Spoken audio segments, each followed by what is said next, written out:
স্বাগতম জনাইছোঁ যিহেতু বহাগীকে ওচৰত পালেহি বিহু আহি পালেহি তাৰ কাৰণে আপোনালোকে যদি নিজৰ সজাব বিচাৰে তাৰ কাৰণে মই দুখন টেবুল ৰানাৰ বনাইছোঁ তাতে দেখাবলৈ লৈছোঁ।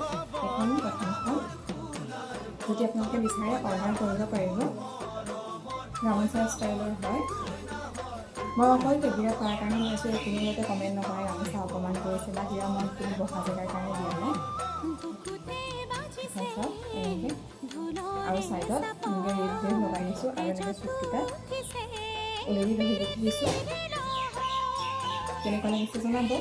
আৰু নেক্সটখন প্ৰায় ছেমেই হয়। ডিজাইনটো এখনতো জাপি আছে, আগৰখনতো জাপি আছিলে আৰু ইয়াত খালি ফুলৰ পাৰিটো এটা অলপ ডাঙৰকৈ আছে এটা আৰু ছাইডত এখনতো লেছ লগোৱা আছে। কেনেকুৱা লাগিছে জনাব আৰু যদি ভাল পায় তেতিয়াহ'লে মোক অৰ্ডাৰ কৰিব পাৰে। এইকেইখন চোফা টেবুলৰ হয়। আপোনালোকে যদি ডাইনিং টেবুলৰ কাৰণেও অৰ্ডাৰ কৰিব বিচাৰে তেতিয়াহ'লে অৰ্ডাৰ কৰিব পাৰিব। আপোনালোকৰ ইচ্ছামতে মই বনাই দিম। আজিলৈ আহিছোঁ, বাই বাই।